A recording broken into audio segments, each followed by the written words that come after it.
Capítulo 11. Encontraram-se nas florestas do Brasil árvores preciosas, que feridas, vertem em lágrimas o bálsamo que encerram. Assim era, quando uma palavra involuntária da minha parte ofendia-lhe a suscetibilidade e banhava-lhe o rosto do pranto, que Lúcia me revelava toda a riqueza da sua alma. As nossas relações duravam havia um mês. Apenas algumas ligeiras nuvens, das que chamalotam o azul da atmosfera nas tardes calmosas, toldaram por vezes o nosso céu risonho, mas como brisa suave, o hálito de Lúcia as degalçava logo, e elas se desvaneciam com um sorriso doce e carinhoso.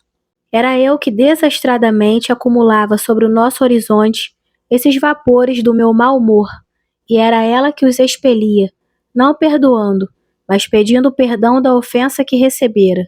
A questão econômica, questão delicada em que se chocavam o seu nobre desinteresse e a minha dignidade, havia sido felizmente resolvida. Tinha visto Lúcia esconder num vaso do toucador a chave da gaveta onde guardava seu dinheiro. Cometia então a indiscrição de abrir uma vez por semana essa gaveta e deitar a soma que se comportava com a minha fortuna e com o luxo em que ela vivia. A primeira vez que isso sucedeu foi na manhã seguinte à visita de Sá. Todo o dia se passou sem a menor alteração, o que me tranquilizou, porque estava firmemente resolvido a não ceder. Já por diversas vezes, Lúcia tinha aberto a gaveta. Era natural que houvesse percebido e, contudo, não me dissera uma palavra.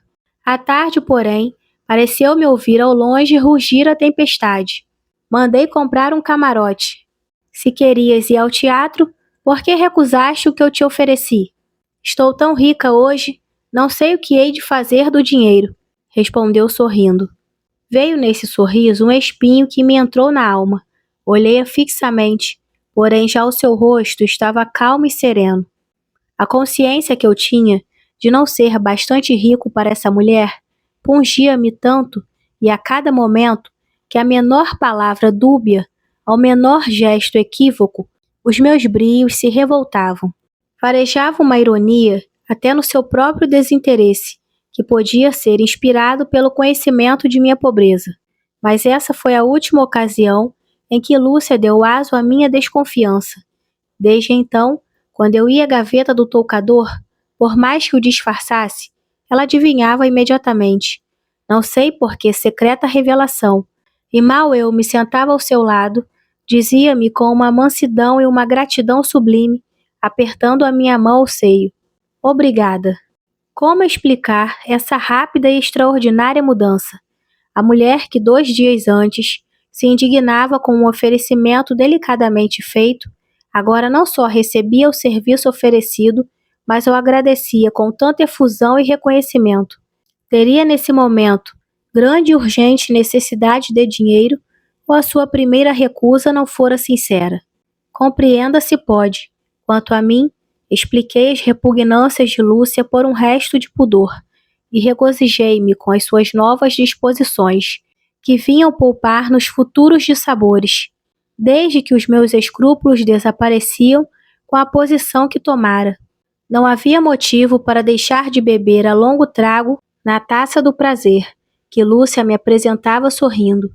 Passava todo o meu tempo em sua casa e ao seu lado. Conversávamos, ríamos, colhíamos as flores que a mocidade espargia em nosso caminho. E assim, corriam as horas tecidas a fio de ouro e púrpura. Às vezes lia para ela ouvir algum romance, ou a Bíblia, que era o seu livro favorito. Lúcia conservava de tempos passados o hábito da leitura e do estudo. Raro era o dia em que não se distraía 1 hora pelo menos com o primeiro livro que lhe caía nas mãos. Dessas leituras rápidas e sem método, provinha a profusão de noções variadas e imperfeitos que ela adquirira e se revelavam na sua conversação. Às segundas e quintas-feiras eu saía, mas apenas tinha comprado algumas galantarias que lhe destinava, já os pés me pruriam para tomar o caminho de sua casa. Depois de 3 ou 4 horas inutilmente desperdiçadas, voltava ao meu berço de rosas, e por mais cedo que chegasse, sempre chegava tarde para ela e para mim. Fazer nascer um desejo, nutri-lo, desenvolvê-lo, engrandecê-lo, irritá-lo, afinal satisfazê-lo, diz Balzac, é um poema completo. Ela compunha esses poemas divinos com um beijo, um olhar, um sorriso, um gesto, e de harmonias sublimes não arrancava da lira do amor com aquelas notas de sua clave voluptuosa. E a sua beleza admirável, como a sua graça infinita, davam sempre aqueles hinos do prazer os retoques originais. Entretanto, devo dizer-lhe que nunca mais admirei essa mimosa criatura no esplendor da sua beleza. A cortesã, que se despira friamente aos olhos de um desconhecido, em plena luz do dia, ou na brilhante claridade de um salão, não se entregava mais senão coberta de seus ligeiros véus. Não havia súplicas, nem rogos que os fizesse cair. Às vezes e quantas, ela chegava-se para mim corando, e começava a olhar-me com os seus grandes olhos negros, tão afogados em languidez, que eu percebia imediatamente o turbilhão de desejos que se agitava naquele seio ofegante.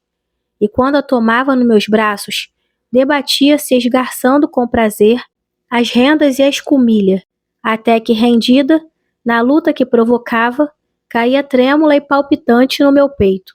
Apesar de minhas instâncias, Lúcia recusava ir ao teatro, sair a passeio ou gozar de algum dos poucos divertimentos que lhe oferecia esta insípida cidade.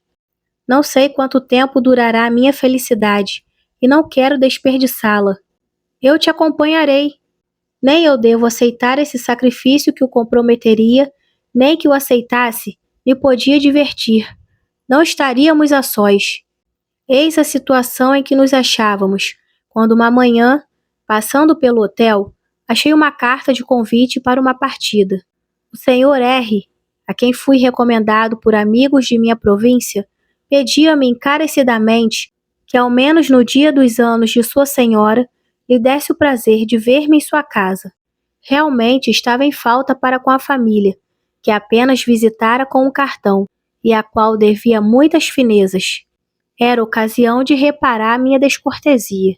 Mostrei a carta a Lúcia. Deve ir, respondeu adivinhando o meu pensamento. Entretanto, tu renuncias aos teus divertimentos por minha causa. Por que não farei o mesmo? Essa partida não é só um divertimento para o Senhor, é também um dever. Assim queres que vá me divertir sem ti? Não posso acompanhar, diz ela com uma expressão que significava um abismo nos separa. Fui à partida que esteve brilhante. Lá encontrei a senhora e a sua filha, anjo que ainda não tinha batido as asas brancas, deixando viúvas a velhice e a infância de quem tanto amara neste mundo. Havia moças lindas e elegantes, que tornavam a dança verdadeiro prazer, e não sacrifício penoso, como sucede na maior parte desses saraus, em que o convidado é apenas um instrumento de quadrilha, com passo coreográfico que se transforma na hora da ceia em máquina gastronômica. A senhora R., com uma amabilidade que eu de certo não merecia, esmerou-se em tornar agradáveis as horas que passei em sua casa. Apresentou-me a quanto havia ali de distinto pela beleza, pela inteligência e pela virtude, e com o tato fino da mulher de salão, poupava-me as banalidades cerimoniosas das apresentações, fazendo-me entrar logo na conversação que animava com a sua graça e os seus repentes felizes. A filha, gentil moça de 17 anos, fez-me a honra de uma contradança e de algumas voltas de valsa. Confesso que fiquei fazendo melhor ideia das reuniões dançantes da sociedade fluminense. Pouco tempo antes de retirar-me, vi Sá que acenava de uma janela da sala de jogo, onde se abrigara para fumar. Logo ao entrar, tinha-lhe falado, mas evitara sua conversa, com receio de que me fizesse perguntas sobre Lúcia. Sentia remorder-me a consciência, e pouco disposta a aceitar os seus conselhos, previa que eles me haviam de irritar tanto mais quanto seriam prudentes e razoáveis. Desculpa-me, vou dançar. Mas a quadrilha ainda se demora, bem sabes, mas queres me escapar. Que ideia! Queres escapar-te sim, Cuidas que sou desses homens que perseguem os seus amigos de conselhos que nada lhe custam, porque nem sequer dão o exemplo, e com isso julgam-se quites de todos os deveres da amizade. Está enganado, Paulo. Disse-te uma vez a minha opinião sobre as tuas relações com Lúcia. Fiz o que me cumpria, o resto te pertence. Estava tão longe de pensar nisso agora.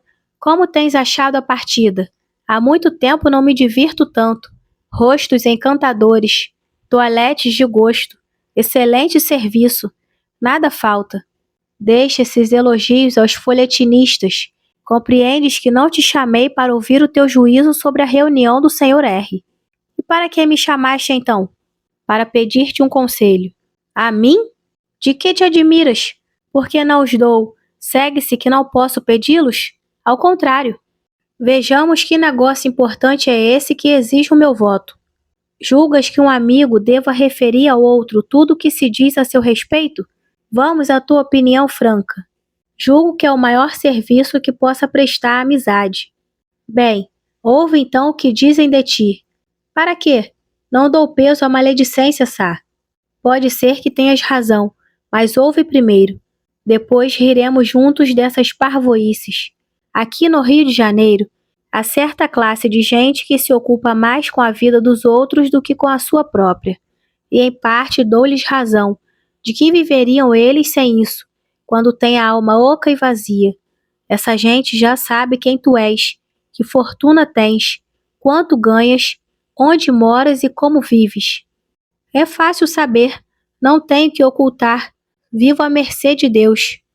Estou convencido que poderias habitar a casa de vidro de Catão, mas infelizmente não a habitas, e portanto o mundo não vê justamente o que a tua modéstia esconde por detrás das paredes, isto é, o lado nobre e honroso da tua vida. O resto está patente. Mas ainda uma vez, Sá, o que pretendes com isso? Que me importa o que pensam a meu respeito? Não tenho reputação a perder, mas tens reputação a ganhar. És amante de Lúcia há um mês, e eu te conheço. Sei que estás te sacrificando. Entretanto, como Lúcia não aparece mais no teatro, não roda no carro mais rico, e já não esmaga as outras com o seu luxo, como a Rua do Ouvidor não lhe envia diariamente o vestido de melhor gosto, a joia mais custosa e as últimas novidades da moda, sabes o que se pensa e o que se diz? Que estás sacrificando Lúcia, que estás vivendo à sua custa. O primeiro ímpeto de minha indignação caiu sobre Sá, em quem se encarnava o insulto vago e anônimo. Cometia um excesso, se o seu olhar franco e leal não me fizesse entrar em mim. Então, não te ris dessa estúpida calúnia? Tomas isto a sério? Dize-me o nome de um só desses infames que se ocupam com a minha vida. O teu dever, já que assim o chamaste, o exige, e eu te peço. O nome é o mundo, a gente, a sociedade. Vai tomar-lhe satisfações. Mas tu ouviste de um homem, que ouviu de outro e outro. Procura numa árvore a folha que gerou e nutriu a vespa que te morde. Sá tinha razão. Sentia a impotência do homem contra a calúnia impalpável que esvoaçava e zune, e ferrosa como a vespa, e escapa nas asas a raiva e desespero da vítima. É a fábula do leão e do mosquito. Mas o que então se passou em mim lhe parecera incrível. A minha cólera, que precisava desabafar-se contra alguém, e na impossibilidade de dar um corpo àquela injúria atroz, levei a ingratidão até encarná-la em Lúcia, causa inocente do que sucedia. Ela tinha razão quando temia que as nossas relações fossem conhecidas, e fazia tudo por escondê-las, como se escondem as sombras, as delicadas flores que o vento fresco ou o sol ardente crestam e matam. Saí bem decidido a pôr um termo à situação vergonhosa e humilhante em que me achava colocado. As palavras de Sá me queimavam os ouvidos. Eu vivendo à custa de Lúcia. Eu que esbanjava a minha pequena fortuna por ela. Mas as calúnias tinham razão em um ponto. Não exibia a minha amante como um traste de luxo, ou um manequim da moda. Roubava o bem que lhes pertencia, visto que não era milionário para ter o direito de possuí-lo exclusivamente. Não me dei ao trabalho de procurar o meu tílburi e parti a pé. Precisava agitar-me. Um vulto de mulher passou rapidamente. Ao voltar à esquina, encontrei-o parado. Chegou-se a mim e ergueu o véu. Reconheci Lúcia. Divertiu-se muito? Perguntou-me com interesse. Oh, muito! Nem fazes ideia. Eu vi, disse timidamente. Não compreendi. O que viste? Vi-o dançar, passear na sala com as moças. Acompanhei-o de longe toda a noite. Estava defronte, escondida por detrás das cortinas. Havia em face da casa do Sr. R. um miserável botequim, onde ela alugara um quarto a fim de passar a noite vendo-me. Era sublime de delicadeza, e contudo, esta prova de afeição que em outra circunstância me comoveria, pareceu-me uma perseguição insuportável, e esteve quase fazendo transbordar a minha cólera concentrada. Não gosto nada dessas extravagâncias, que dão em resultado comprometer-me. Ninguém me conhece ali, e não podem adivinhar o que me trouxe. Agora mesmo, se a rua não estivesse deserta, me animaria a falar-lhe? Fique certo de uma coisa, não há nada neste mundo que eu deseje tanto como vê-lo, e me privaria desse prazer se ele pudesse trazer-lhe um dissabor. Com que fim vieste a essa casa? Não posso sair uma noite sem que me veja espiado. Hás de confessar que não é muito agradável. Se pensas que este é o meio de me prender, estás completamente enganada. Aprecio muito a minha liberdade. Deves te lembrar que entre nós não existem compromissos. Nenhum dê certo. Portanto, não temos que nos espiar um ao outro. Perdoe-me. Fiz mal. Não o farei nunca mais. Calei-me. Diga-me ao menos que não está agastado. Boa noite. Lúcia precipitou-se para impedir-me o passo. Vi um instante brilhar na sombra o seu olhar cintilante, mas logo deixou pender os braços, curvando a cabeça. O coração me adivinhava. Uçá. Continuei o meu caminho. Era a primeira noite, depois de um mês, que passava no hotel e longe de Lúcia. Como me achei só no deserto da nova existência que ia começar.